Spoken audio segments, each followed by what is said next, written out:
So good evening and welcome to the Swanton Enhancement. Thank you to our guest for hosting tonight. We'll hear more about them soon. So I'm Betsy Fournier. I'm the co-chair of the Swanton Enhancement Project. You want to go? Hello, my name is Nick Brusso. I'm representing the Swanton Historical Society. Oh, thank you. I'm Joanne Crawford, and I'm the interim chief of the Abenaki Nation of Mississippi. And my name is Debbie DuBois-Lavoie, and I'm office manager and food pantry manager here. Joel Clark, SEP treasurer. Hank Lambert with SEP, the Beautification Committee. And Molly Lambert with SEP.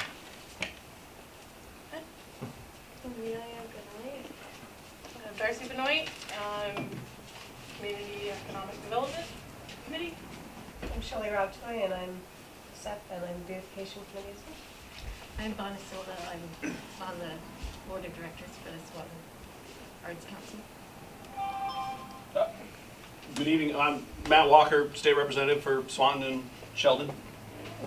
Thanks for coming, Matt. Joyce Blue, Community Member. Alvin Pope, community member. Neil Spear, oh, let me see. I guess I'm representing Swanton Village, Yes. Swanton Village President. Is there someone else you want to represent? Oh, I'm on SEP. Okay. Yourself? I'm on the SEP committee. Yeah.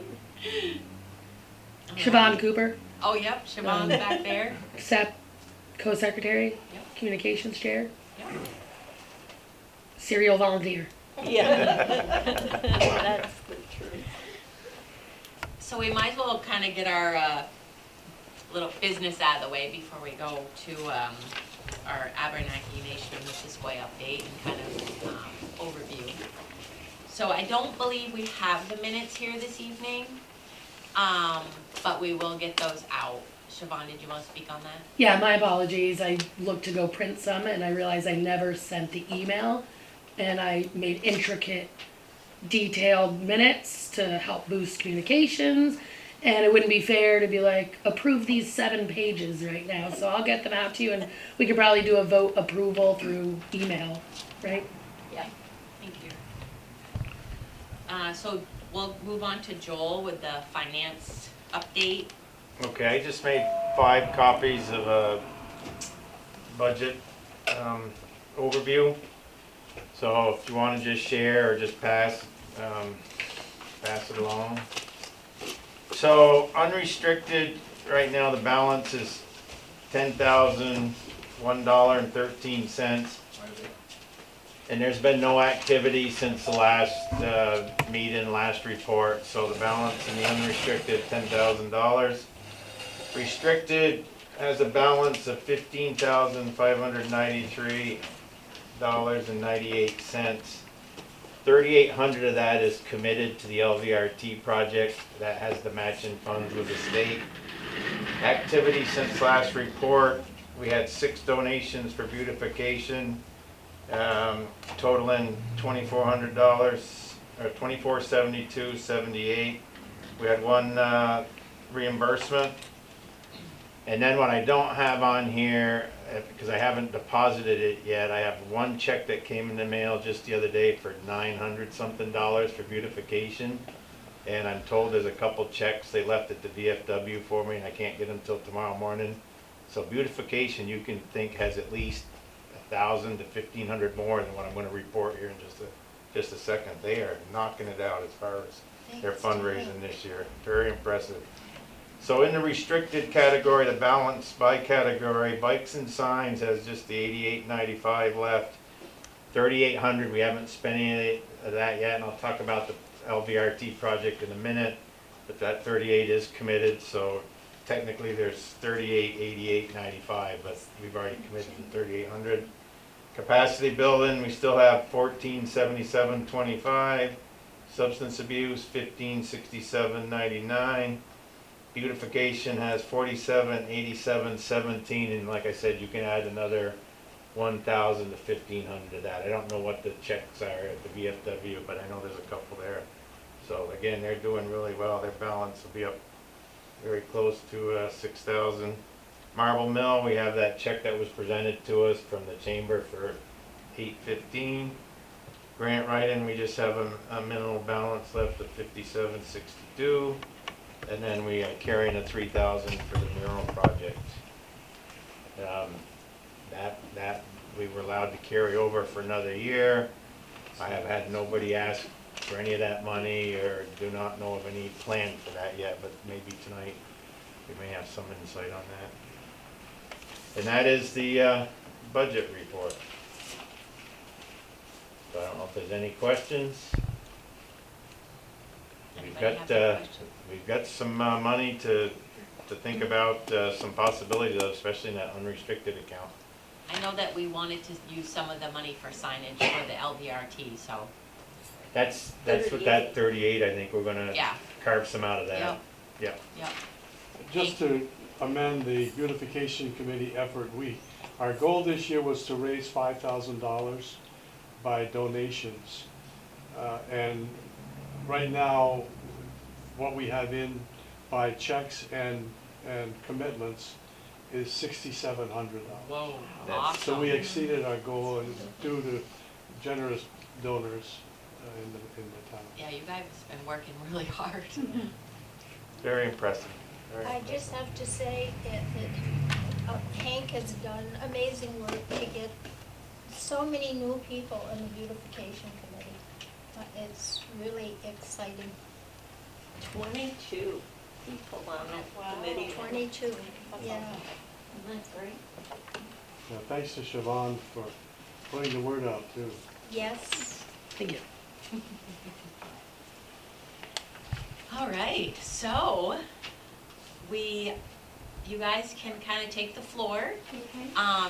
So, I don't know how you would like to do it, whatever you feel comfortable doing. Maybe just hear a little bit about your work and what's happening here, and I know you want to give us a tour. We'd like to, yes. And then we can all kind of come back and ask questions if we have any. If you'd like, we can start with the pantry. I'll give you a little tour, tell you a little bit about it, and then you're welcome to any questions, and then the chief can take over with all the other things that we're doing, if that's okay. Perfect. So if you want to come on back, and we'll show you all where it happens. Take it.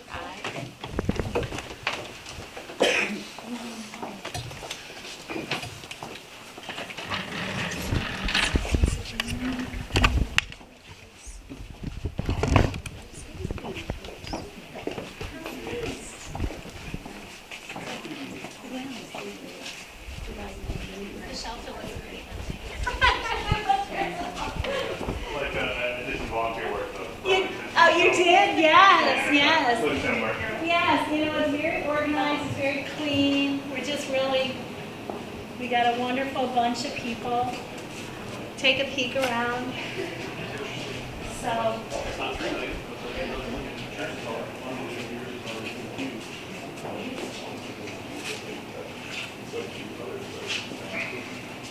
just to give you kind of a quick history, the food pantry, this table is really special to me because I was told by a family that this table, it all started with this little wooden table here, and there was an assortment of products that were placed on it, and people would just come and help themselves. So this table started in about 2015, right, Crystal? Yeah. And it was all by volunteers only. And we've really grown massively. When I first started in April, I knew nothing about food insecurity and the amount of food insecurity which is in our community, and that's really pretty sad. We were feeding like 200 clients a month. Now we're feeding 600.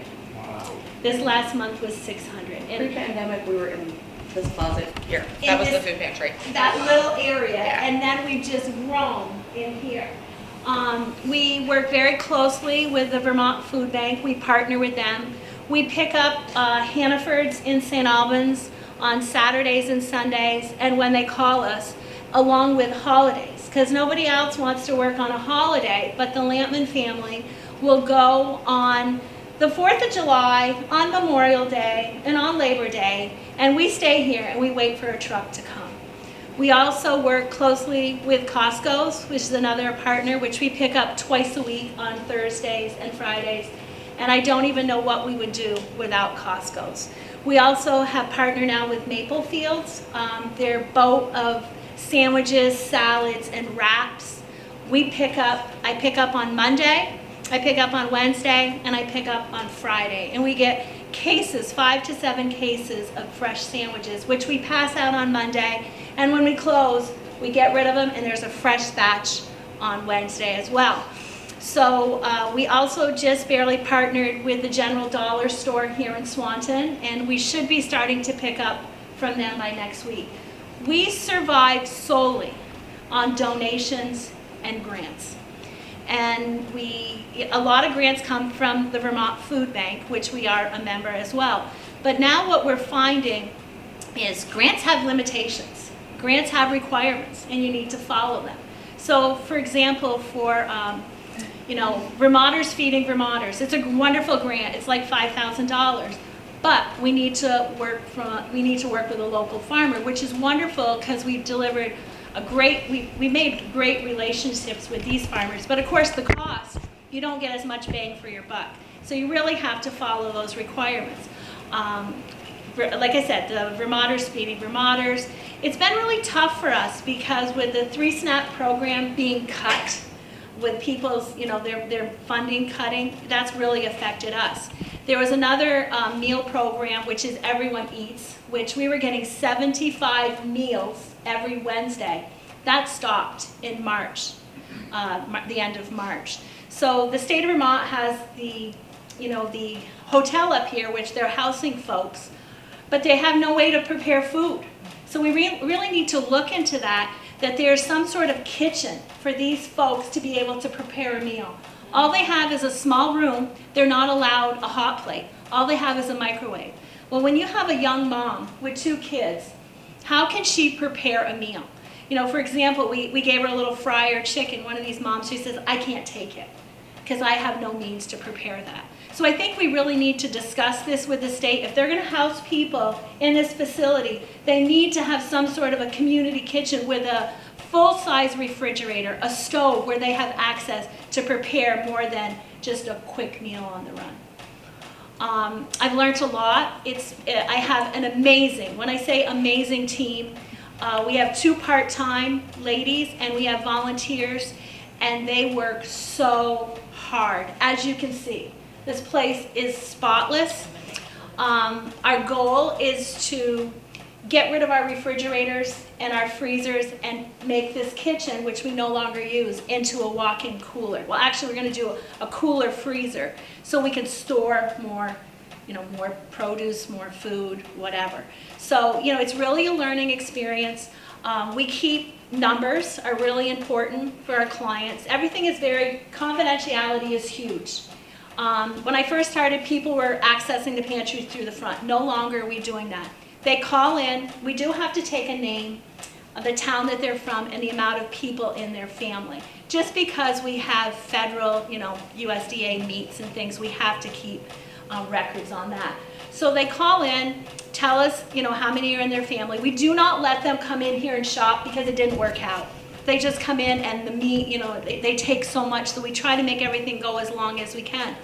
So they call in their order, they tell us, or we tell them a time they can pick it up. They drive in the back, so no one has to see them on Grand Avenue, Route 7, picking up food. They ring the bell, we go out with their cart. We're finding folks that are homeless, living in their car. Just this evening, some gentleman came in, he's hungry. So we take care of him. You do not need to be Native American to access our pantry. All are welcome. We do not turn anyone away. So, it's a lot. It's a lot of fun. I feel that we're doing some wonderful things for our community. But a lot of folks, our donations at Christmas time and Thanksgiving are wonderful. But I think they forget that people eat year-round. So, everything is on grants, like I said, but everything is on spreadsheets. Transparency is really huge in this organization. So if anyone has any questions, you're welcome to come in and we will answer them, whatever. So I'm not sure if you had any questions for me or... Debbie, how do you partner with the food bank? Yeah, well, not so much the food bank, but there are other food shelves in the area too? I go to there's a quarterly meeting. First of all, we belong to the food bank, and there is a membership fee of $75. Since COVID, there was a lot of things on the list that were free, okay? There was like 7 to 8 pages that were free. Now we're down to 2 or 3. So the invoices were like $200 to $300. This last month was $1,700. So we partner with them because we need to, because it's part of Feeding America for us to partner with these other ones. We can't go into their territory. So for example, Alberg takes care of Swanton Hannaford's. We take care of St. Albans Hannaford's. I didn't realize that, and I kind of got disciplined a little because I was just calling everyone. You can't do that. You know, they said it nice. You can't do that, Debbie. You have to. So I'm like, okay, I didn't know. So yes, that's how we do it. We do have a quarterly meeting. John Gorton from the Sheldon Food Pantry is there as well. And it's Hunger Free Vermont. And they're a wonderful bunch of people. We did a Zoom meeting actually last month, and we are all talking. We're all in the same boat together. We're feeding 3 times the amount of people with 3 times the less donations and the grants. So for example, I wrote a $20,000 grant to the Vermont Food Bank. I got it, but I got it for $11,000. I mean, the one that is normally $5,500, we got it, but it was $4,000. It doesn't sound like that, but it is when you're feeding the multitude of people that we're feeding. Or when you're purchasing equipment like refrigerators, because pre-pandemic, I think we had 4 refrigerators, maybe. And as you can see, we've grown In here, in there, in here. And remember, they don't run free. Yeah. So our utilities, that's why we're really focusing on the walk-in cooler, freezer, because the cost of our utilities to keep these freezers going. And knock on wood, we've been really very fortunate. We've also started something, I believe in January. We belong with the diaper bank, and I pick up between 3,000 to 4,000 diapers a month. And diapers from newborn to 5 to the pull-ups and whatnot, which has been wonderful because and we have the wipes as well. We've also supplied Swanton with sanitary products to our young girls. Yes, and Crystal, she's been wonderful because she was the one ordering all the food, okay? And then Debbie took it over, okay? And the first order, the truck backs in and Ann comes to me and she's like, I'm like, what? She goes, we don't have enough. I'm like, what? She goes, oh my God, Debbie, we don't have enough. And I was like, oh my God, I messed up on my first order. But then when we opened up the truck, she goes, oh, you did good. You did good. I'm like, okay, we just couldn't see all the pallets and stuff. But again, there used to be tons of things that are free. There's not anymore. There's not. So we take all that we can free. We rotate things very well. It's a real learning experience, but the team that works here is unbelievable. When I say that, I truly mean that. We, for Thanksgiving, we passed out 50 turkey, potatoes, gravy, stuffing, rolls, dessert, pie, the whole yard, the whole thing. So at Christmas, they're like, Debbie, we don't usually do Christmas, we do Thanksgiving. Well, I'm sorry, people need to eat for Christmas too. So we did Christmas. And we did about the same, I think, as well. So I'm having a lot of fun. I'm learning each and every day. But I'm really proud to be an Abnaki. I'm proud to be part of this because I think what we are doing is simply amazing.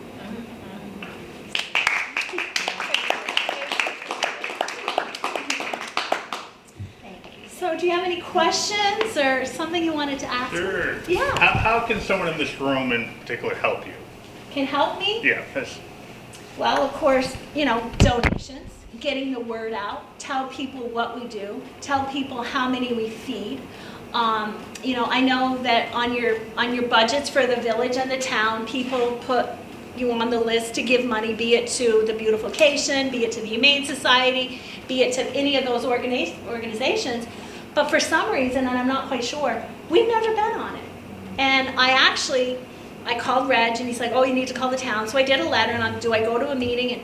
And nothing ever expired. I wasn't quite sure why we weren't actually on, the list for the taxpayers to give to us. Because it is for our community, and I was kind of wondering about why we weren't acknowledged at all on that. Swanton Village has been really great. We're going to be doing a coin drop, which is July 18th from 9 until 10. Rain date is on the 15th. I got a ton of furniture donated from Global Foundry, and I sold $800 in patio furniture in one day, so which is really, really good. We just got another really wonderful grant for 13.5, yay! But it was I have to purchase from a disadvantaged farmer, and nobody seems to know what one is, so we're looking into that as well. It's like, what is that? And no one, so I called the food bank and Caleb's like, I don't know. Well, thank goodness for Peter Jenkins from Healthy Roots. He's like, I got a list for you, Debbie. Well, yeah, the list is in southern Vermont, so I don't know how we're going to handle that. But, you know, I'm learning. Is there any kind of connection with Wagner's? They do a lot of I produce did. there. Well, we did some great things for Wagner's. We had a grant for the garden beds, and we gave out 50 garden beds, which included the potting soil and a $25 gift card to Wagner's to purchase your plants. And for the Vermonters Feeding Vermonters grant, I wanted to buy potatoes from him. And he's like, oh, I can't possibly, Debbie, take care of you for potatoes. That's way too many. So we did some produce from him, and we went to Hartman's, and we bought 5,000 pounds of potatoes. And we had yellow, red, and white. So, you know, it's a lot of networking, a lot of calling, but you got to stay in you can't call where someone else is. You got to be really careful. And, but, you know, it's just really nice because I feel that we all, as a network, like we had an inspection of our food pantry about a month ago, and Caleb and Josh came, and he's like, we're not there to shut you down. We're there to help you, to make you better.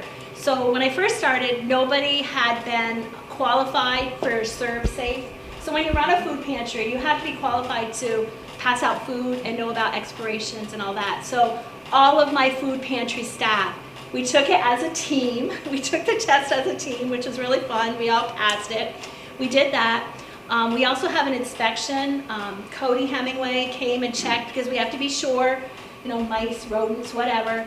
And so that's done once a year. That's posted as well. There was a lot of things just because they were overwhelmed. They didn't have anyone to take care of the paperwork stuff. So that's my job. And I told them, I'm not here. I'm here to help you. I'm here to get money into here. And I'm pretty proud because since April, I've taken in $85,000 in grants and donations. And I've never written a grant in my life. I've never written a grant in my life. So it's very much a learning experience, but we have a new grant writer, Megan, and she's taking it. So I only do the little bitty grants that I think that I can handle. So yeah, so it's a work. We flew by the seat of our pants for a little while, Yeah. where we had folks that were working here under Vermont Associates that were running the food pantry, and then when COVID happened, they weren't allowed to be here. So we, you know, it was completely volunteer at that point, and keeping the food shelf running. And we grew exponentially. And so, you know, when you asked about things that folks can do, you know, you see this bin of snacks here. That's not something we get from the food pantry usually. So it's typically not something that's on the list of things that we can purchase. And when we have school breaks happen, we notice that there are more families that are coming. So things that are easy meals for kids to prep at home while parents are at work, snack items. I can remember Debbie calling me up and saying, can you order pudding? I said, pudding, snack packets, a little, you know, it's like, it's not on there, you know, and they love it, you know, and we try to do things seasonal as well.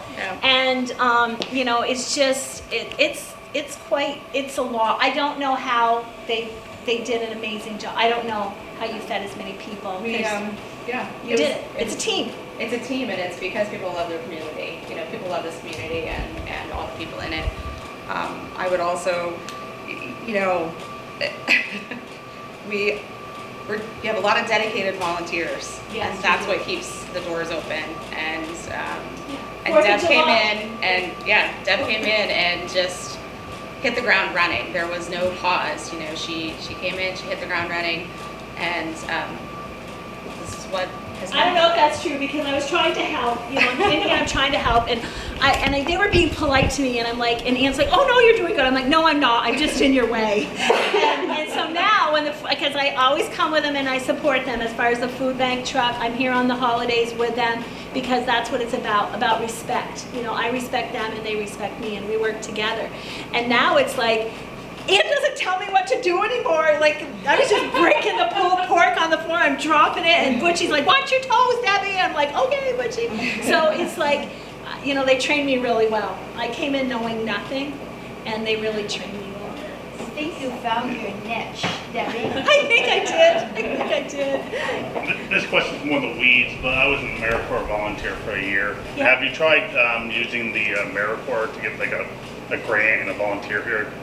That's a difficult one because you do have to have matching funding for it. Yeah. So a lot of the grants that we have, we're not allowed to use that for matches. So when it comes down to purchasing food or having an AmeriCorps volunteer, at this point when we're serving 600 and 700 families a month, we've had to use the money for food.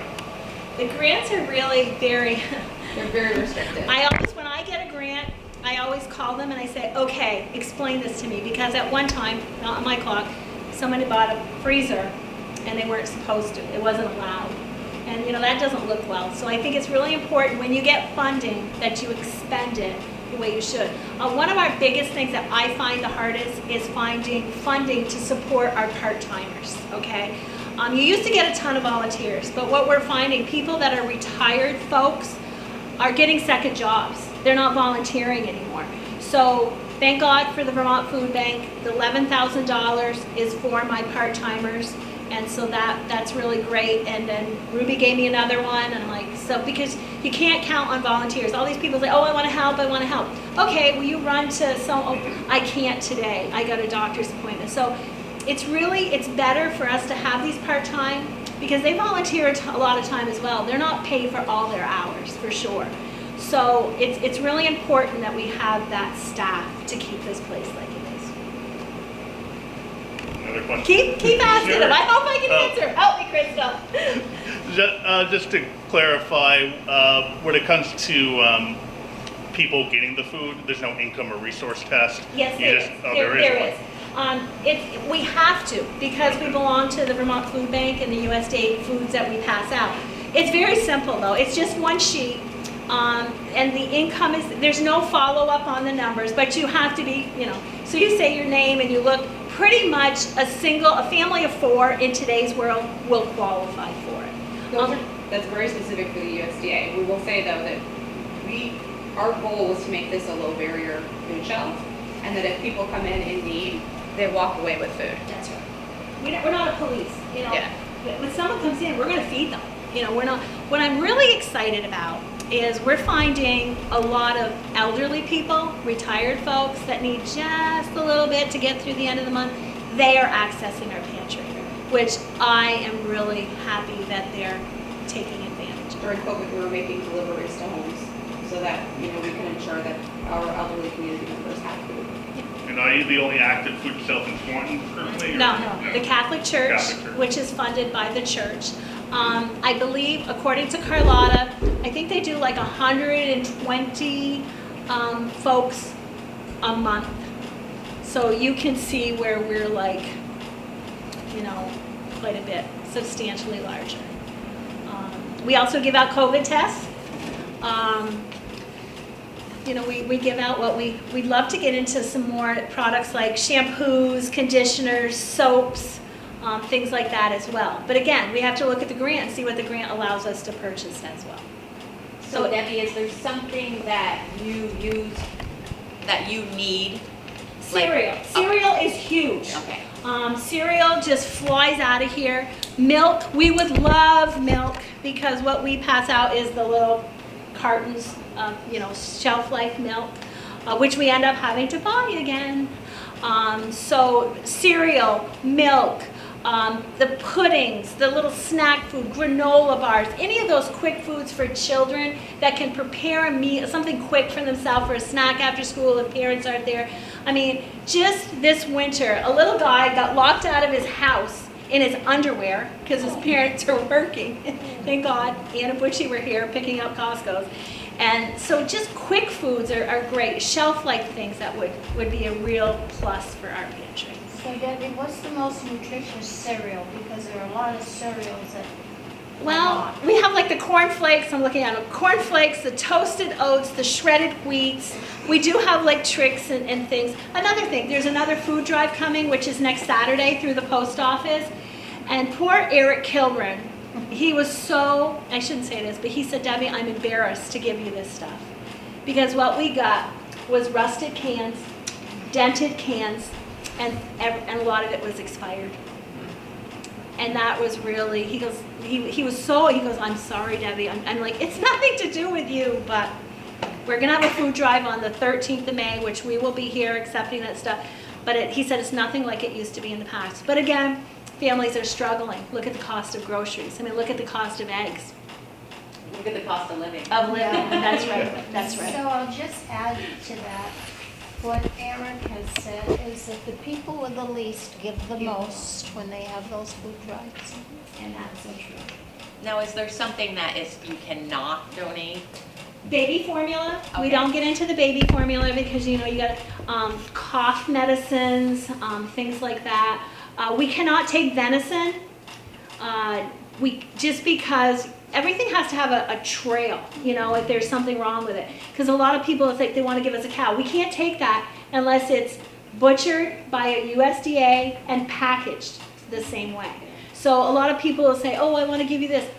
We can't take it because we belong to the food bank. And we just don't want to, But you could say, we can't take it, but we can give you a family that you could give it to, right? We don't even carry it here. No, but if someone came to you and said, we want to donate beef. It would have to go through. It would have to. We had them purchased at the beginning of COVID, and they had to be taken straight by Bob's Meat Market with no pass through from us in between until the meat came back to us. There's two things that are really important: dignity and the safety of the food. Right. And when someone shoots a deer, you don't know how long it's there, or anything. You just have to have a trail. Like, so when we buy things from the food bank, it's wonderful because if there's something called back, we can say, pull it off our shelves. If we don't do that, we could make someone sick. Just like with the sandwiches. These sandwiches are wonderful at Maple Hills. Thank God for Kelly St. Francis. They were throwing it all away. But I pick it up Monday morning, and when we close at 2 o'clock, what we haven't passed out is thrown away. The shelf life on that is like 3 to 4 days after that, but we don't take a chance. We're not gonna make someone sick. It's, egg salad, tuna salad, anything with mayonnaise. We're really careful, whatever, so yeah. We had some vegetables that were donated, which was kind of comical because people didn't know what to do with them. Patty pan squash. Yeah. And so they sat and they sat and they sat, and then finally I called the health department and said, do you have a recipe that I can hand out with these?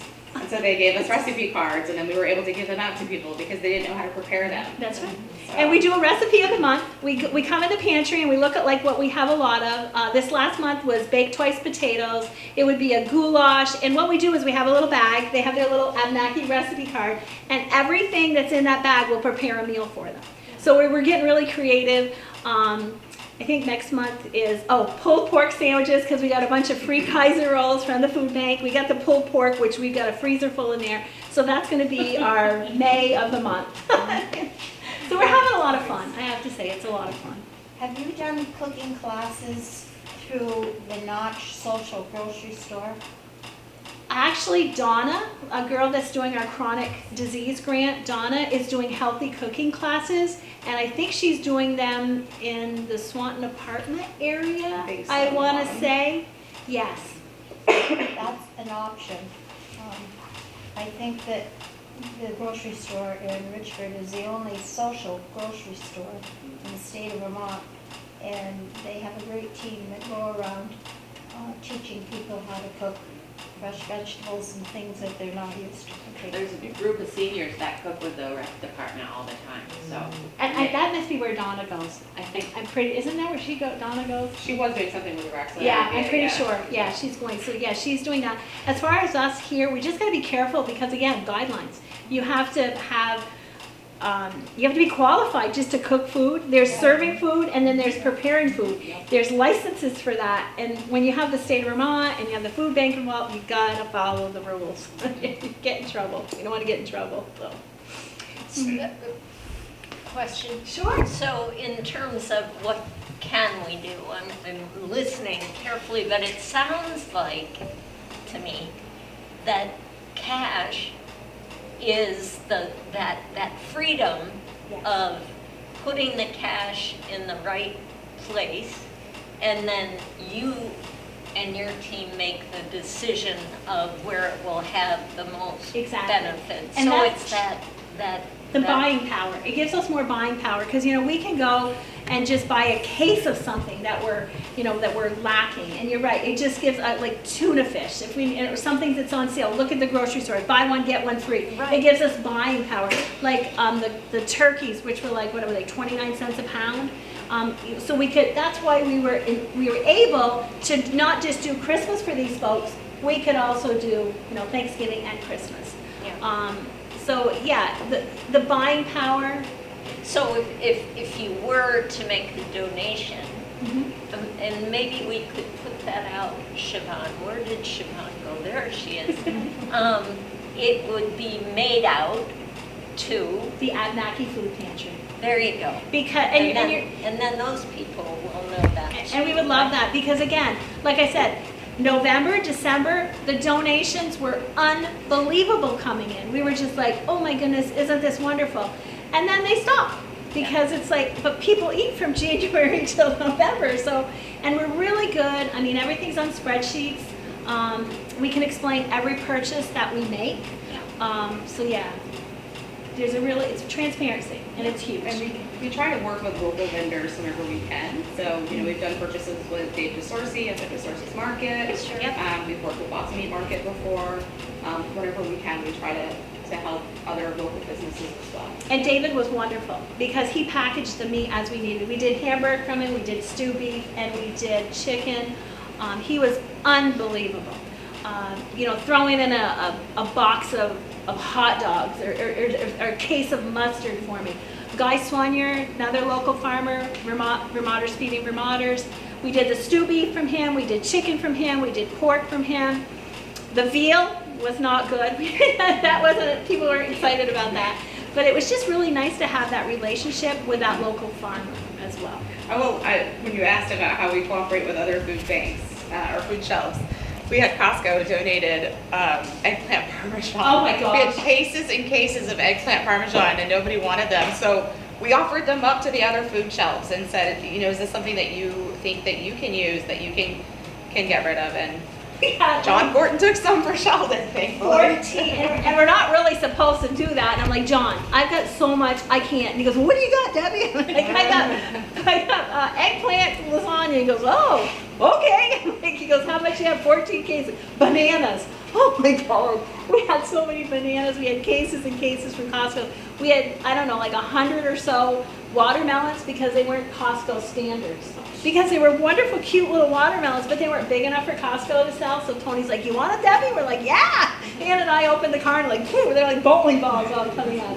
So yeah, it's a fun, it's a great, it's really great to give back to our community and take care of our community. So, I love hearing all I know. this wonderful stuff about the food shelf, and I think it's been amazing for the community. I know I used to do some work with the Abernathy Food Shelf, and the amount of people that you serve now compared to when I was part of this is amazing. And I think it's really nice that you've changed things up and really kind of changed the stigma a little about it. Wow. Like, it's not every, like you said, sometimes our aging Vermonters, they just need a little bit. So they have a place to come, a place to feel like, they're not being judged. Exactly. Exactly. So it's really nice, and I think that your team brings some great energy to this Abernathy Food Shelf, and I think it makes a big difference. And I think it makes a big difference when you trust somebody in the community that's here, and people that people that have been through hard times. Just having the people in the room and understanding how they feel and understanding what they need from the community is really nice. And not being judgmental. No. Not taking your judging pants off. Never have your judging pants off. Never, Betsy, not here. No. So I think we should move kind of back in. I think it's great that everybody has some great questions. Just to talk a couple of things about what she's doing. Well, if we want to go back inside. Thank you so much. Give Chief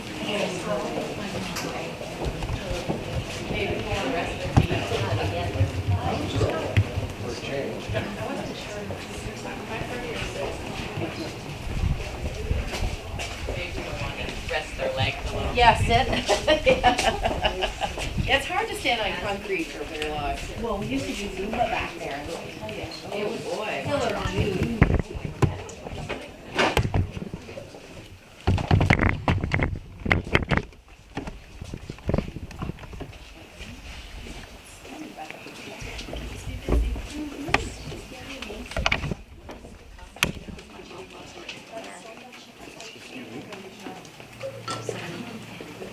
Yeah, if anybody wants a little snack real quick, or whenever, water, you want a soup? Only mine. I hear you there. There you go. Are we all back now? Love that. They would. I'm sorry, I'm sure.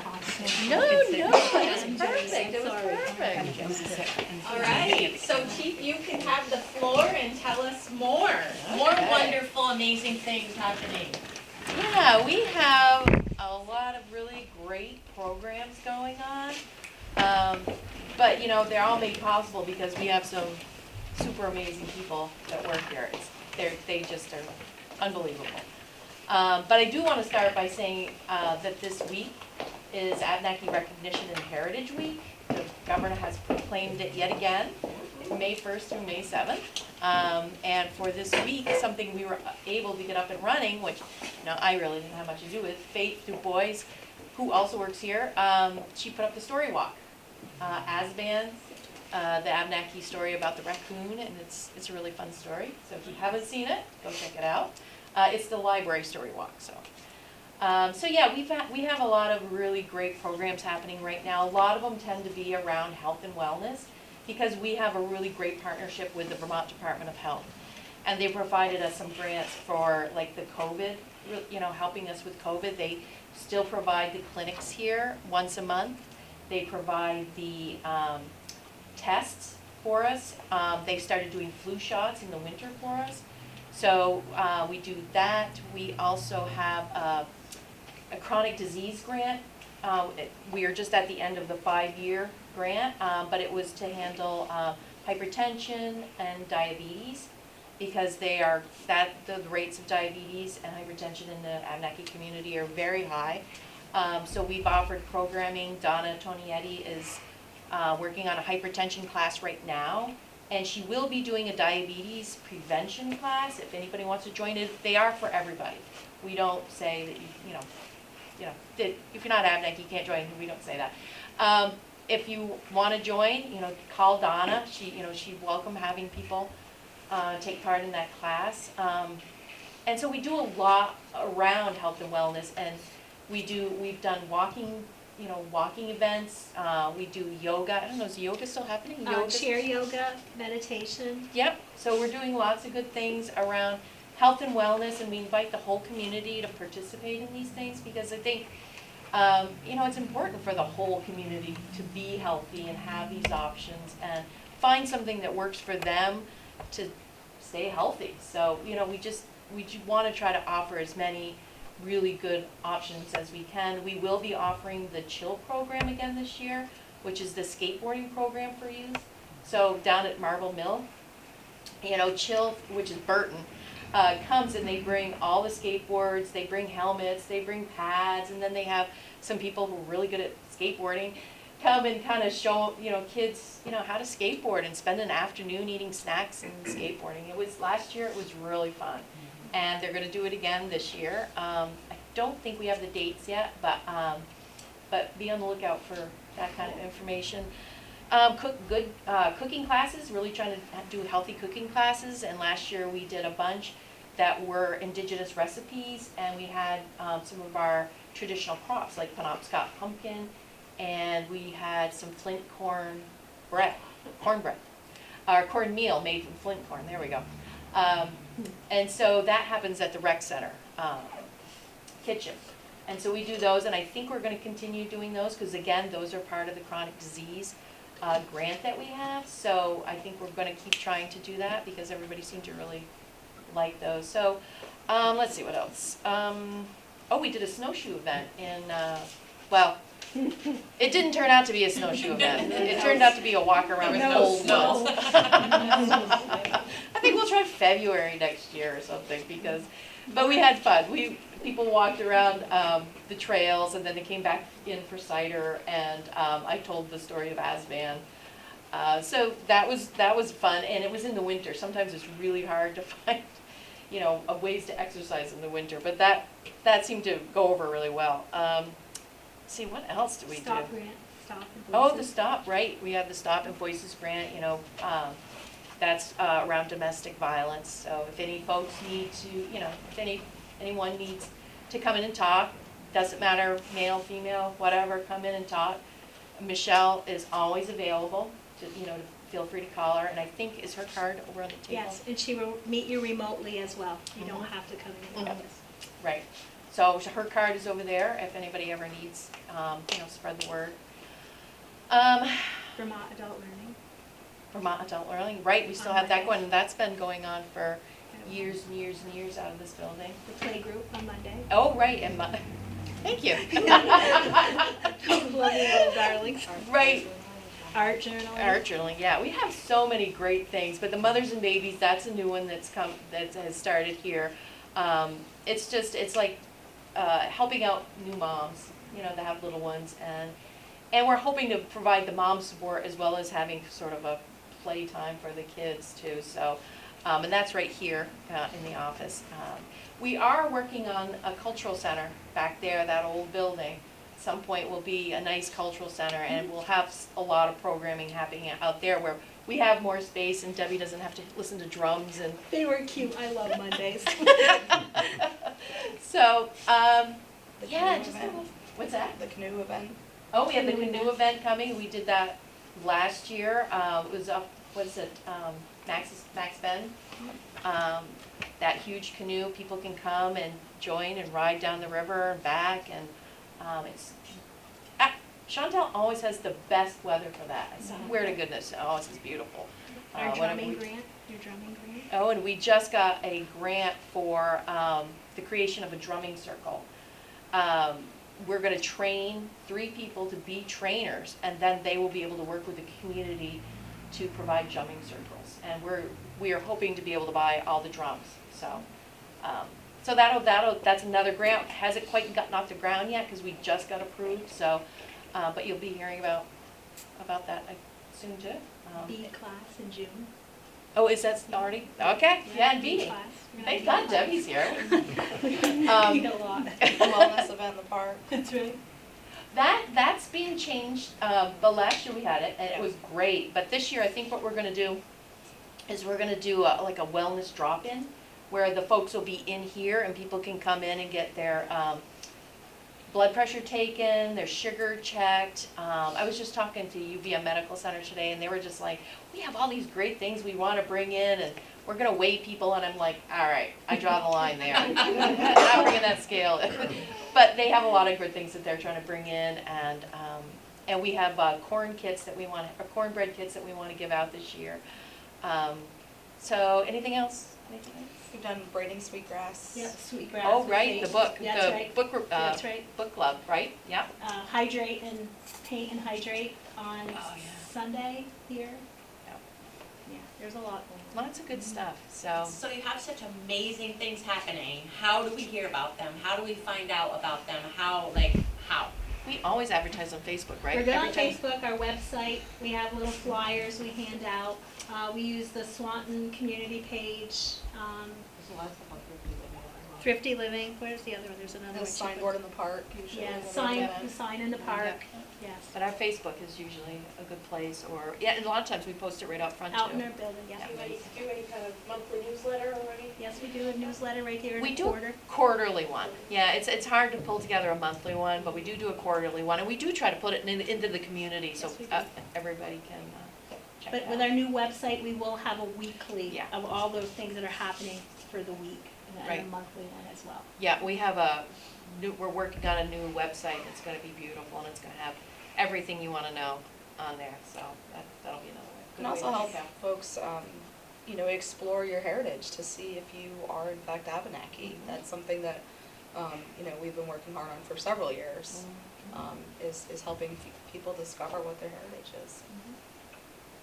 So I would guess that anyone that was born and brought up here, and both of their parents, that we're all Abenaki. Quite possibly. Molly? Yeah, with the new town and village website, will there be a link to this website? Isn't there a new town and There village should be, website? there could be a link to that. I don't know who's in charge of the website with our village and town, but You It's talked- being set up now. Okay. Well, I don't see why there can't be. Brian Savage has been instrumental in it, for both of us. Yeah. He's Abenaki. Yeah, because like the rec department, the library, right. other And I community- think in the presentation, The other chamber. organizations, nonprofits were highlighted as links Yeah. or as linkability to the town and village website would be great to be able to go to, one thing and find all that stuff. Yeah. And so Brian Savage would be the person to speak with, it sounds like. I'll reach out to them. Anybody have any questions, comments? Is there any goal of bringing back the powwows that used to be a thing around here? Because those were so amazing.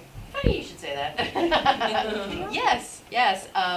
We actually have a powwow committee. Well, we have a events committee with a subcommittee for powwow. And, they've started working already. It's gonna take a while, because powwows take, a whole year to prepare for, and it takes a lot of money, and it takes a lot of effort, but I think we got some really good folks who are working on it. And, I think we're close. My son actually emceed a powwow just a couple weeks ago down in Rhode Island, so he's very excited for bringing it back here and starting it up again. So. I always enjoyed the crafters, all the different native styles, and it was I know. amazing. It's such a good time, and I think it's really a great social time for everyone up here, and I think that's important, having opportunities for everybody to get out and socialize. That's huge. Yeah, so hopefully. Anyone else have questions? I'd just like to congratulate you for all your efforts in this regard. I learned so much in the last half hour. And I'm more and more convinced as I live in this beautiful community that the giving among people is just vibrant. And we've got a good thing going here. We have a great community leadership, and now learning about all that you do, it's really heartwarming. Yeah, we've had some great partnership with Swanton. We, like Nicole Draper has been wonderful. I mean, the community has supported us in all our efforts, and it makes it just a wonderful, wonderful partnership. So it's been great. I have one question. This is something I've been thinking about as I've been learning more about Swanton Enhancement Project. I'm not putting myself on camera. But as I learn about what is the Swanton Enhancement Project and the stakeholders and all that stuff, I was curious as to why if they'd be interested, if we could or not, how come we don't have a stakeholder position on our steering committee for Abenaki? We do. Do we? It's not filled. Oh. Well, no, Crystal kind of acts as, Right. yeah. No, So we you're- do have that. They are. And so, but there are a lot of people that are involved in Swanton that are Abenaki. Yeah. And Brian Savage is one of them. But I bet there's a lot more that, some folks don't even realize that they're Abenaki. There's a history attached to being Abenaki, as far as there's not a lot of folks that will necessarily, there's a certain generation, I should say, of folks that won't come out and say they are Abenaki because there is a stigma attached to it. And that's something that we've worked really hard for the last, 10 10 or 12 years to try to break down that stigma so that people feel like it is okay to say that they are Abenaki. And, you know, Siobhan, I'm happy to talk to you at some other time about the history and why. And the eugenics. Yeah, I did a college paper on it. So. okay, so you know. I'll take more inside information though, for sure. Yeah, so that's something that is very personal for folks and whether or not they choose to share that. But yeah, there's probably a lot of people that sit on the SEP committee that are Abenaki that you might not know about.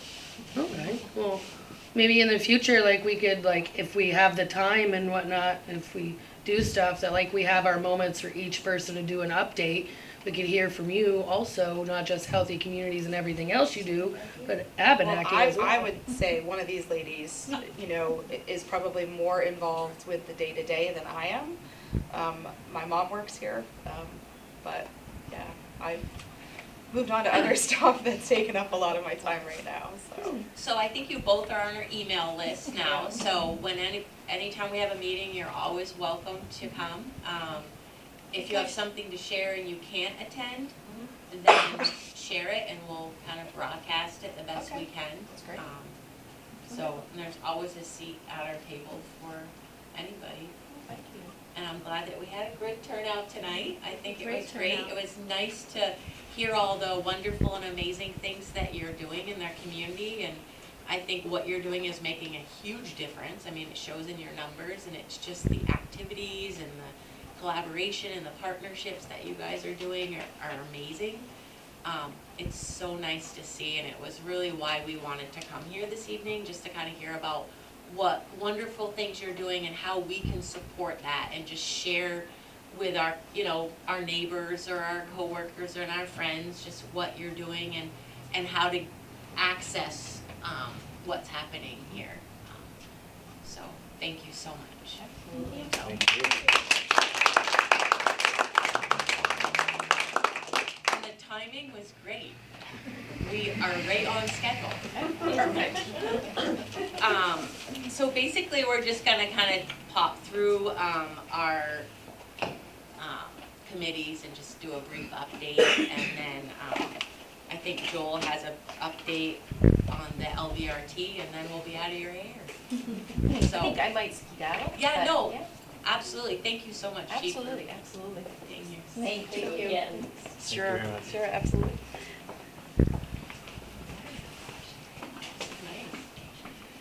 All right, so moving on, we're gonna have a committee chair and stakeholder report. Just kind of highlight something important that's happening, something you need support with. Looks like we'll start with the community economic development, if you have anything. I don't have anything. I haven't really accomplished much over the past year, and the food truck event has kind of faded out, and I think it's kind of going on to Siobhan and Nicole for to direct. I think Heather, do you want to speak on what we've been working on with that? The outdoor market is moving forward. That's gonna be once a month. Couldn't hear you, Heather. Oh, I'm working with Nicole and Siobhan on the outdoor market. Okay. And that's once a month, it's the third Sunday. And it's shortened, do you remember the time? It's like 10 to 2, I think. It's 10 to 2 or 11 to 4. It's 10 to It's 2. something short, yeah. It used to be till 4, Yeah. but we did a 10 to 2 peak hours. A lot of the vendors felt like it was too long, and that the window, if the window was smaller, more people would just go and get there when it was open. So we have a couple food trucks that are signed up so far, and then we have vendors that are still signing up. I think are we up to a dozen yet of vendors? Honestly, I don't know. I've been I out of haven't the loop looked the at last it, couple yeah. weeks. I know C&M Concessions, they committed to all events, and the Maple truck, that one, Maple Creamies or Yeah. something. Yeah. But we will have something there, so come on out. Yep. So, once a month, like what? It's the third Sunday. On the village green. Yep, on the Village Green, correct. Yeah. So if you could rally your neighbors and friends to go. That would be a big help to the vendors and the food trucks for sure. And it's really, I remember seeing Neil there, and it's just a great social event. All your friends kind of meet up and bump into each other, and it's just a great time to just go to the Village Green and see people. So. The time again? 10 a.m. to 2 p.m. Yeah. There is a virtual flyer online that's been shared. I've shared it on Facebook. Others have shared it. We'll just keep resharing it just to put it back out there again. It should be posted too on this one. And there's paper ones at the town, at the Jolly, any other places I've found cork boards. So the first one will be May or June? It's starting this month, yeah. This month in May. Yep. May Okay. 21st, day after planting day, so perfect timing. Also the day after the community-wide yard sale. Yep. I'm sorry. Neil has something to add to economic development. I just want to follow up on what Darcy said. She says nothing's been going on with that, but she's a bad one to say that because she's been doing a lot.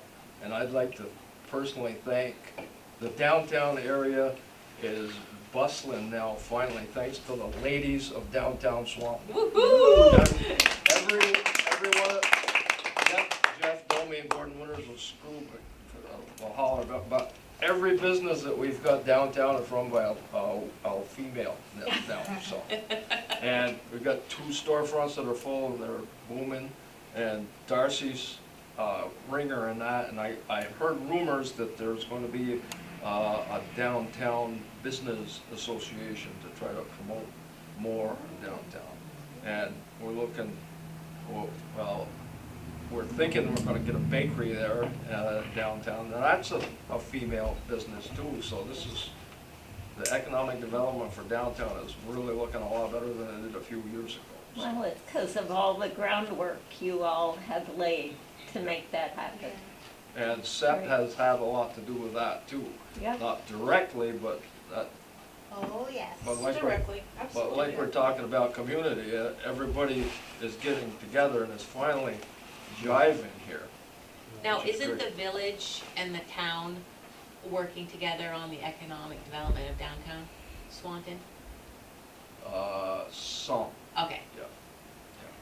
The village and the town are collaborating on a lot more things than they used to, right? it's nice. Joel? Absolutely, One one Swanton. Swanton. One Swanton. One Swanton. And this is not a secret, but I heard from a very good source that there is interest now in a restaurant in the theater building, besides the bakery, that they've had a couple phone calls, people that are interested. I just hope they do it while I'm still able. We've been working on that restaurant since SAP started in 2013, Yeah, for sure. so. All right, moving on. Healthy communities and substance abuse. The only thing I would definitely check out the library offerings is if you have teenagers. We have partnered with the library. When I say we, I mean Caring Communities has partnered with the library. We've given them a $2,000 mini grant to do some really teen-specific activities and to support the summer camp offering that they're doing for youth in the community. My cohort, Amy and I, have been into about 60 different classrooms since the start of the school year throughout the county, and that's the one thing that we hear consistently from kids is that they want places to be, they want things to do, they want to be involved. So we're trying to give as many opportunities for involvement and engagement as we can. And there's a lovely space in the basement of the library. There is. Where My daughter went there with her friend one day because they wanted to go walk the streets, and I'm like, no, you aren't. You can go to the library though. And they just created things in the makerspace. Yep, we're trying to add to the makerspace. And and then the Notch camp will be running again this summer. So you can check out the Notch website or the Swanton Rec website, and there's more information about that. That's a free program for youth, or 0 to 18, I think. So 4 that's weeks. happening. 4 weeks. Yep. Yep, and that'll be at the rec department again this year. So lots of great stuff happening, I think, with the teens, and I think they've just been really wanting it, and the library and the rec department has just, there's been teens just show up. You know, they just want something to do. So it's nice to see that the teens have really got really involved in the community, and they just want to be part of the community, so it's really nice to see. And as we have a teen in the room tonight, so it's nice to have you here, so thanks for coming. I don't really have a lot with the healthy community, except that we were gonna, hopefully I'll get some folks together to kind of talk about signage for LVRT, but we'll work with Joel on that.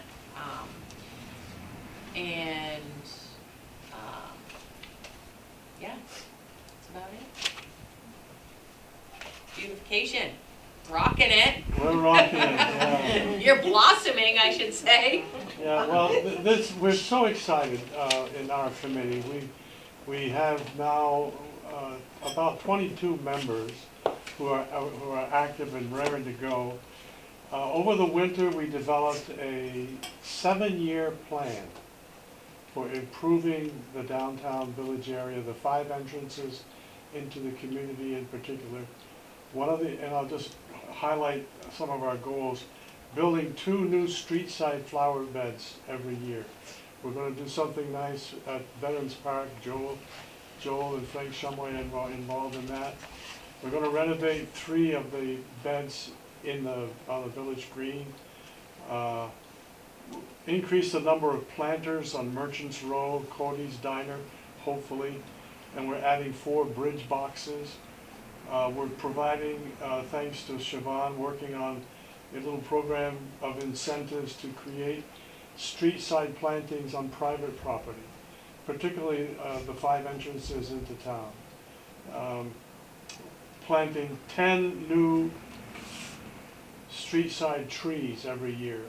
So that after 7 years, we'll have at least 70 new street-side trees. The village, thank goodness for Bill and Dean Ryan and the village trustees. They're going to put in some drip hoses on the village green and the bridge boxes, so that takes a huge burden off the volunteers to water every day. The village is going to hire 2 part-time seasonal workers, as they usually do, to mow lawns and so on, but they're going to be watering our beds and pots too. The village, Dean Ryan built a small storage space for our pots and tools and so on. And so we went a little further and asked them for some funds, and they contributed $5,000 in their budget this year. The select board is behind it in the 7-year plan. They contributed $3,000. And then we were tasked, we took it on ourselves to raise $5,000, and we got an overwhelming response. It's amazing, once you get a plan, you get some people together to make it work, the response that people have to saddle up onto something good. And I think you're going to see more and more beauty in the community. And I want to just say thank you so much to the village, the town, your people, the donors, and the volunteers on the committee, and the volunteers and all that you do in the various aspects of making this town and village the most beautiful and the most vibrant that it can be. It's really a great place to live. And one of the things I want to do on a personal note is to develop, maybe it's done already, but develop a list of all the plus things in this community. And it's mind-blowing when you think about it. So anyway, thank you. Thank you. I just want to do a really quick plug too, that the Saturday the 20th is planning day, and we're really hoping the community comes and helps us plan, so grab your garden gloves and stop on by. 8:30, right? Right. Yeah, the committee's getting there about 8:30, but you can come at 9 o'clock or so. You can spend an hour, you can spend 3 hours with us, whatever, but we're good. We'll put you to work. And Green Up Day is this It's this Saturday? coming Saturday. Okay. Green bags can be picked up at outside the village door We'll have a little table there outside to hand out green plastic bags and other materials, gloves and whatnot. From 8 to 10. That's from 8 to 10, thank you. And you can pick up the green bags at the town office Today, Thursday and Friday. Tomorrow, yeah. Siobhan, did you have something to add? I was just gonna say green up Oh, day. Green Up Day? I have something to add. Yesterday at the planning and zoning meeting, we had Franklin County Natural Resources Conservation District come over, and they're having a tree sale this weekend. And I didn't know, and they said that you should know about that because the trees are discounted or whatever. So I didn't know if that's something that you knew about or if you're interested in participating in that. It's at the Franklin County Field Days.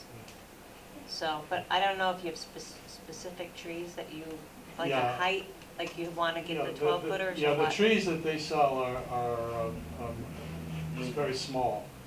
Yeah. We plant Full size. 10, 12-foot trees. Yeah. Well established. Yeah, But okay. I didn't know, but did not know about that. I'm not the tree warden anymore. Oh, okay. But Frank Shumway is. Mhm. Yeah. Okay. So thank you. Yeah. Communications, Siobhan, you have anything? And Heather, right? Are you part of that? No. Okay. I'm just pretty much still doing the same thing. I felt like the best way to improve communications is to throw myself into it, and I've joined other committees. I went to a Swanton Arts Council meeting, joined beautification, trying to utilize Facebook, Northwest Access TV. As far as our committee itself, it's Nick, Nicole, Abby, and I. I haven't heard back from Maddie. She's probably busy getting ready for college. Yeah. She's doing an internship right now. Nice. But pretty much eventually we will get together and talk about what should be on our Facebook page, and that's something Nicole and I discussed, informally or whatever, but it's pretty much just what we're doing now. I just show up to meetings, I take notes, I try to spread information, I share. Yeah, nice. Nick, you want to say that? Not for the communication committee, no. Okay. So Terry's not here. Anybody else here from the school? No? Since there's a new elected person, do we add a second person? I think Megan Conley was elected to the board for Swanton this year. Oh, okay. So I was just curious how that works. We're not gonna kick Terry out, but do we invite Megan in as the active participant of the school board? Or somebody from that board, yeah. Because Terry's not on the board, and I don't think she would care if we kicked her out. She'll be part of the group, but, so yeah, reach out to new board member. Good idea. Swanton Arts Council, did you have anything to? No, Heather's the president. Oh. She has Ms. President? If you're here first, I would love you to do it, because I don't even.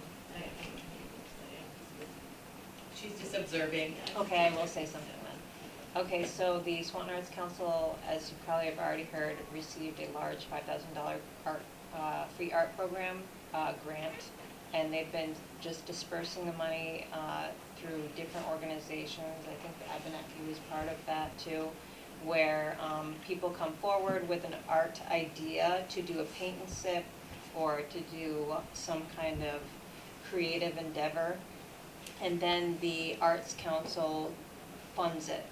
So the $5,000 grant was from a group of donors that donate money towards this. This is the third year they've gotten it. Each year they've increased it by $1,000 because the Arts Council's been successful at giving these opportunities efficiently and really effectively, like able to help a large amount of people bring the art to the community.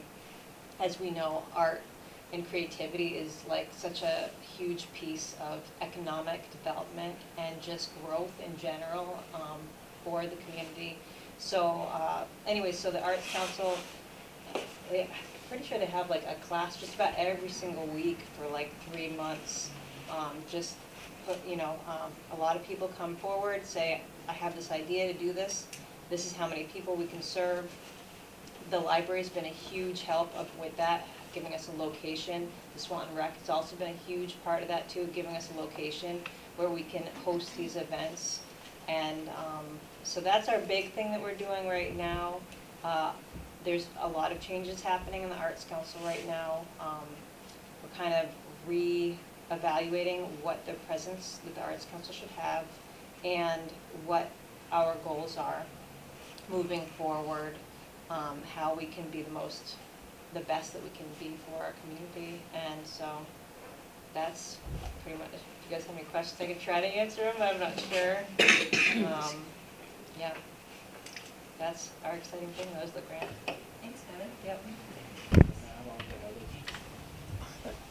You mean you're adding on. One of the programs that Heather's talking about, my wife and Marie had, the Arts Council and the library sponsored a barn quilt painting class, and both of them, I think she's done 2 in the last year, both of them were well attended. She had about 15 people there, so. They're really nice too, because not everybody can afford to pay the fee to like go to an art class, but it gives opportunities to people of all walks of life to be able to come together and just participate and be creative and get to know their neighbor. And yeah, we love Marie, she's great. She has her own business too, though. It involves more than art. Yeah. People can get together. It sure does, yeah. Betsy, Sandy? as we're speaking, I'm thinking it would be wonderful to have somebody from the library on the steering committee. We do. Abby Abby. is. She's just not here tonight. She normally She- does come. Good. Yep. So the library is our next committee, but they're not here. I get their newsletter and also the Arts Council newsletter, and it's just amazing what these folks are doing every day of the week. Yeah, the library's doing a lot of amazing things, and they have like a monthly teen night that Piper looks forward to every month, and they serve them pizza, and they give them a safe space to kind of just hang out with their friends, and they play hide and seek with flashlights and stuff like that, and I just hear the craziest stories, and they have so much fun. But the library's doing a lot of great things for sure. All right. Swanton is on the move. Yeah. Right, Neil? Right. So I thought this, somebody stole the banner. The banner that I had in front Really? of the rib, Bill took it down, Oh, so it's up at the complex. so I can speak on the behalf of the Swanton Rec. Nicole's not here this evening. So the Swanton Rec's full Little League happening right now. We've always got activities going on. Check us out at swantonrec.org. We collaborate with the library, with the Abernathy. We collaborate with everybody. We have the cooking groups, the art classes with the Arts Council. So always something happening at the rec department. And so we have been working with the select board on trying to build a community space, because as I sit here this evening, we all talk about how we don't have enough space and how we need more and how we have all these great activities going on, but not a lot of space to utilize in our community. So the select board did give us $600,000 towards a facility, and then we were going to either bond or offset it with some grants. So, you know, we have worked with Cross Engineering and we have a design, but we can't really proceed with anything because the select board had asked that we do a feasibility study. So we're kind of at a halt, and the town is working on finding a firm that will do a feasibility study. We're not sure the cost of that or how long it will take. If it does take too long, we're hoping that they will just be like, no, can't do it. So we're kind of at a standstill right now, but things are rolling, and if you ever have any questions, obviously reach out to the rec board. We're happy to kind of discuss this further. I know there's been some articles in the paper that don't have a ton of information because we can't really release a ton of information because we're at a standstill of what we can proceed with at this point. So any support is appreciated, but right now we're just kind of at the hands of the select board. Betsy, the feasibility study is for the use of the land or? The facility itself. Really And looking how- at the operating costs and the Okay. revenue. And the potential, yeah. Right. And the potential. We have given all this information to the select board, so, but we'll take those numbers and give them to the, whoever, if they get a firm, so. Who, the they being the rec.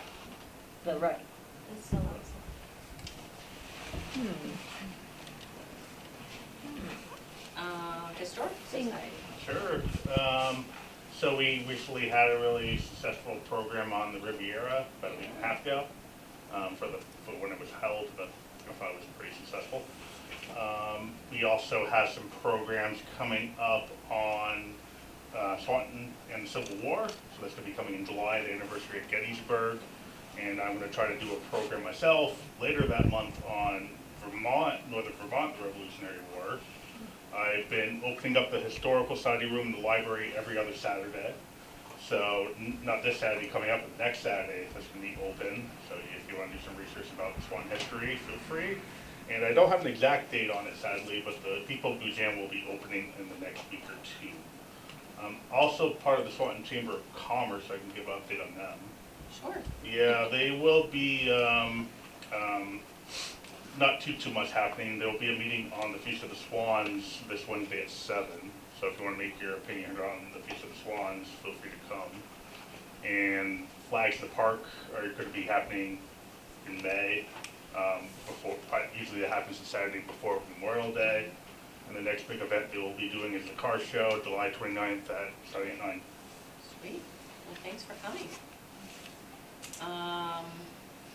The only thing I have to, well, Nicole sent me a message saying the only thing for the town, I'm not the town, but I'm gonna speak for the town. June 6th, they're having, the select board is doing a community meeting about the MVU sidewalks. This is a project that has been going on for about 5 to 6 years, and it's finally at the point of moving forward, but I wasn't at the meeting on Tuesday, but it sounds like they want to do a public meeting to get community input about the sidewalks to MVU. So that's June 6th, I don't know, it must be at 6 o'clock. And then the municipal plan is almost complete. Wow. And that's all I got on the town, if anybody knows from the town. Neil, you're the village. Got anything to share? Village is different. No. Our agenda. No, you're on there. I'm on there? Yeah, the village, you can give an update. Oh. Village is Swanton, well, you're Neil. It says Bill or Neil, and Bill's coaching a softball team. Bill's not here, so I guess Neil's it. We have got a lot going on, have had a lot going on, with both Bill and Reg up there for the last couple of months. As everybody knows, the Riviera Hotel finally came down. Yay! It took us 4 years to get permission to do that in 2 hours. But, so the status of that, if you want to know, the status on that lot over there is we're waiting for some testing results from KAS Engineering, from the borings that they did in the back of the lot and some that they did in the basement of the roof. And there's supposed to be some dirty stuff in there, but we don't know what it is yet, and they haven't reported it. So after we get clearance for the lot to be developed, we're going to request for proposals for anybody that's interested, and we'll decide what we can do with it. Another thing that's interesting that's come up since we did the hotel is the property down there all around the Riviera Hotel has been sold to the same person. So we're not sure what's going on, but let's stay tuned. So the Don Bell's old garage came down the week before we did the Riviera Hotel, and they're still scratching around down there, I guess. So Yeah, does that include the brick house on the corner?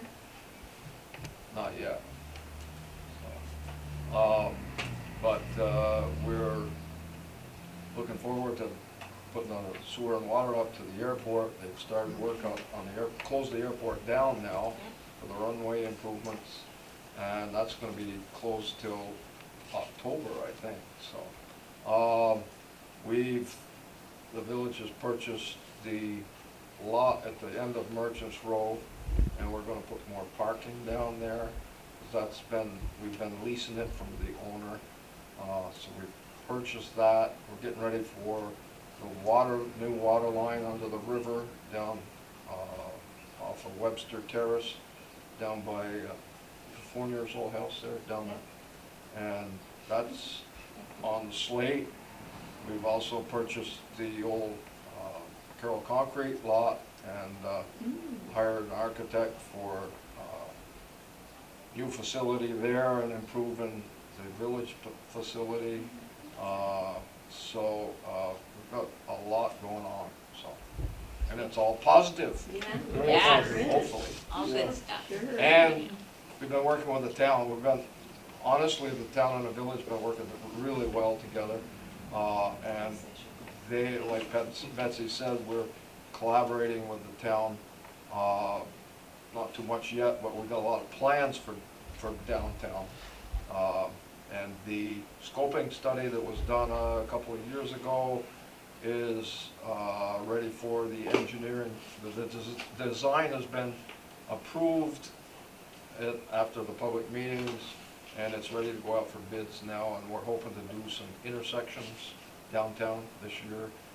Not sure how fast that will go through, but, and our new village manager, everybody knows Bill.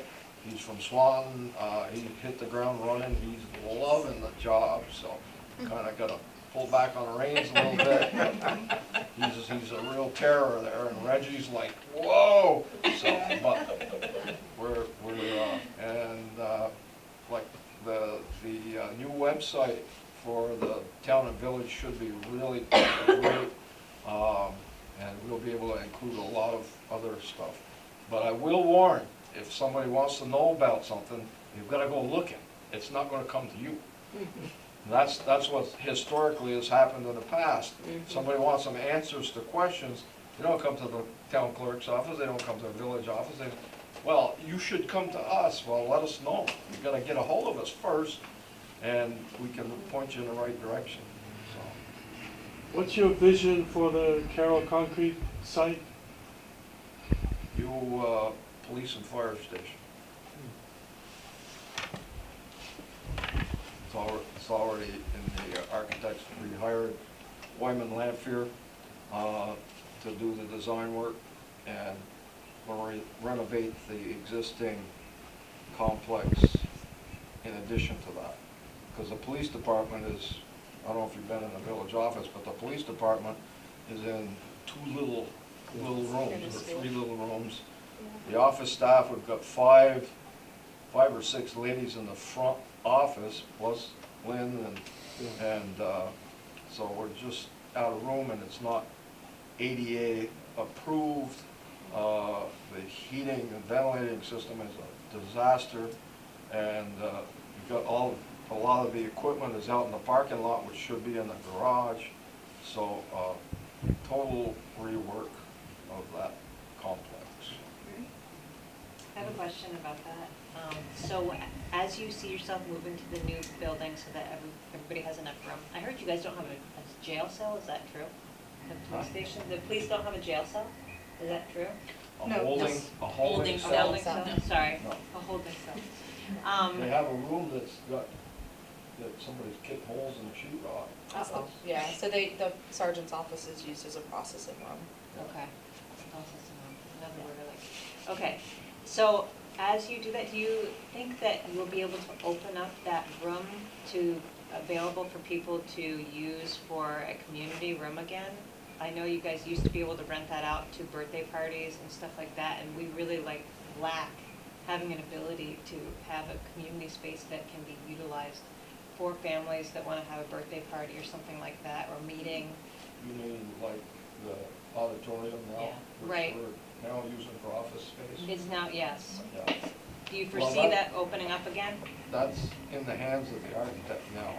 Who Yeah. knows what we want, and he's gonna decide. And we'll have a public meeting after he gives us a proposal to show everybody what we've got proposed and ask for opinions. We can help But you with I'm that, assuming, with our new building. I'm Our assuming, community. Heather, that there will be space in the new renovated Yeah. complex. I just have one question / statement. Moving forward, when you get your new facility for the police and you guys get what you need, will that lead to more policing after 1 a.m.? Because I think that's a big thing the community needs and wants. Like, a lot of people know that, oh, just wait till 1 o'clock, the police go home, then you can finish your beer and drive. Like, that happens a lot. And there's no policing for vandalism or anything like that after 1 a.m. So if you could just pass those thoughts along to them and, you Well, know. they've already been passed through. Yep, I'm passing them again. You're not the first one. But the facility won't have anything to do with the police coverage. It'll just house them. If you have questions about the police coverage, either contact Matt Sullivan, the police chief, or Bill Sheets. I think it's important to also know that every police department statewide is short-staffed. Except Um, ours. Except ours. Ours is the only one that is fully staffed right now, and they're doing a great job for what they have to work with. Yes. But, you know, it's a nationwide police shortage. So we're very fortunate here. And, you know, you say that there's no coverage, that means no patrol, but they do come out after hours. Yes. If needed, and. And it also depends on what the town or any other facility is contracted to do. If they don't contract with the police department to cover after 1 o'clock, they're gonna get covered. So is it the We're state work- police we're that working cover on- after 1? Or is it Well, Swanton for themselves? Swanton Village, you have an officer that is on call after the normal duty hours, and it's not 1 a.m. It may be 1 a.m. or, you know, a certain night here or there, but it's typically not 1 a.m. And the call goes to dispatch, and the dispatch calls the officer that's on call, and that officer determines whether or not they can come out. And it's typically for crimes, but, you know, having done EMS in this community for 28 years, I can tell you that Swanton PD is one of the police departments that I've been able to count on frequently, and will come out after, you know, their off-duty hours. And I also might add to that, the select board, the town, and the village are working together on expanding our police coverage. So, on Swanton, Joel. So, Neil, also, I mean, in Bill Sheets, he was second in command, if I'm correct, for the state police in Vermont. And this new chief of police that we have is wonderful. So you can see the difference already in the police department with the folks that are there. It's all positive, as you said. Yeah. And I might add that we're glad that Bill is on, but we're sorry that Reg is leaving, because Oh, gosh. Reg did a lot for our community that a lot of people don't know about. I mean, he restored respect into the Swanton community throughout the state and throughout New England. So he's to be commended for that. We just have to add to that Swanton had a reputation of being the most difficult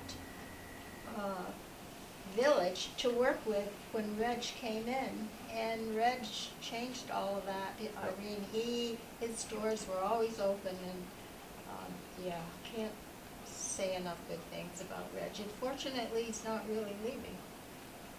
No, He's not still really. Swanton. He doesn't really want to leave forever. He just, All right, so we have to move on because we want to respect our host. Joel, Do you have anything to update? Just real quick, is basically, we did receive a grant, and I can sympathize with all the details of trying to satisfy the grant and everything they do to slow us down, but we do have a grant, and design is started for the terminus. It's basically a parking area at the end of the Lamoille Valley Rail Trail. Swanton is the western end of it. 21 parking spots is what's on the concept. We don't think that'll change much, and those numbers drop a little bit if you bring in a vehicle with a trailer for someone who may bring a snowmobile in the wintertime. There are 4 spots that would you drive in and be able to park a truck and a trailer. But project basically will be designed this year and construction early 2024. We should be ready to turn dirt at the beginning of spring of 2024. I'd have it done by July if I didn't have all the things that tie us up with federal money and stuff, but that's the way we got to do it, and that's okay. It'll get done, and it'll be a nice project when it's completed. There will be a little pavilion there, little a couple picnic tables and things under the pavilion, place to park bikes, etc. It'll be lit there for security purposes. Yeah, that's about it. Alright, so I just wanted to kind of put this out that our meetings are open to the public, and I like to see that we do have some public joining us this evening, because I think a lot of what's happening in the community is we want to share with everybody, and not everybody goes on public access or has access to our meeting minutes or whatever. But we don't have public comment on our agenda, which we should. But if you have anything to add, I know a few new faces in here. No, I'm thankful to be here and be invited, because it often feels like a closed type of meeting, and I happened to see on your Facebook page that the meeting was happening here tonight, and I said to my husband, there isn't any t-ball, there isn't any grandchildren sports going on, so let's go and see what's going on in our community and see how we can help. So, Alvin's semi-retired and I'm retired, so if we can help in some way, then that's what it's all about, is our community as well. And time to join. So. Thanks for Thank you for I appreciate the opportunity. Betsy, I want to thank the chief for hosting, and Debbie, that was really impressive. I'm Matt Walker, new representative for Swanton and Sheldon, and just came from the State House straight here, and I wanted to get to a meeting, and it was really impressive. Very amazing facility, and everybody that spoke was really incredible, and I appreciate the information that's on Facebook and all of the other pieces. I'll keep it really brief. Next Monday, the 15th, the governor and his administration will be in Franklin County. There'll be morning meetings in Richford for all the municipal and town officials and anybody who's interested in town leadership, etc. Most of his cabinet and piece will be there up in Richford on Monday the 15th. Then there'll be an open house at the Highgate Airport so that you can see everything that's going on regarding the expansion. Really exciting about bringing the sewer up there and the water and whatnot. So there'll be an open house on that Monday the 15th at the airport. And then the state librarian is also going to be in town apparently that day and at the library on the 15th. And all of whatever the pieces of the administration, they do sort of a rolling traveling roadshow. So that's on Monday the 15th. And I also have talked to Joel a couple times about the Lamoille Valley Rail Trail is a huge deal. And one thing that I hear regularly down in the State House, if you're over in St. Johnsbury to Hardwick to Cambridge, those towns are hugely embracing it, and they're setting up end-to-end bicycle races, fundraisers, end-to-end snowmobile, cross-country skiing, and the Agency of Transportation is putting together programs about how they're going to manage the trail from end to end to secure and safe events. Swanton has a big opportunity on that because St. Albans is already working on it, and just saying, not that we don't love our Franklin County neighbors, but you can turn off the Missisquoi Valley Rail Trail and end up in St. Albans, and if the opportunity in those facilities about whether it be a restaurant, the bakery, other things, the parking, all the pieces that come together. But Hardwick, as an example, is building multiple accesses to the trail. So a lot of other communities have hugely embraced it, and there are a lot of events being planned that are going to eventually be end-to-end, and I think we would have a huge opportunity in that piece. And There's another $1 million in money going to access plans and whatnot. Swanton's is already in the queue, but there are towns on the entire thing going to embrace and grab onto that. But I really appreciate the few minutes to speak, and I was incredibly impressive. Hank, I agree with what you said earlier. It was amazing to watch what everybody had to say, and I'm really glad I had a chance to see your facility and your great presentation. And thank you, Betsy, for leading the meeting in for a few minutes. And if anybody has any questions, I'll stick around for a few minutes. Thank you. And thank you for what you're doing. That is a gift of service like no other. It's like drinking from a Yep. fire hydrant right now. Yep. So Brian thank Savage you. was has big shoes to fill, Yeah, and I'm well. trying to learn. Well, thank you. All right, I think that's it. We do have an event tomorrow here, just one quick thing. At 1 o'clock, Agewell is going to do a presentation here at the office from 1 till 2.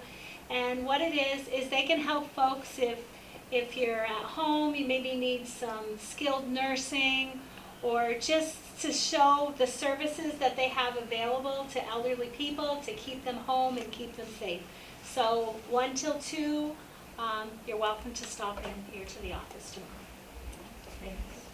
Well, thank you everybody for coming out tonight. It was great to see you all. Thank you for hosting. Thank you for allowing us into your beautiful space. That's a wrap.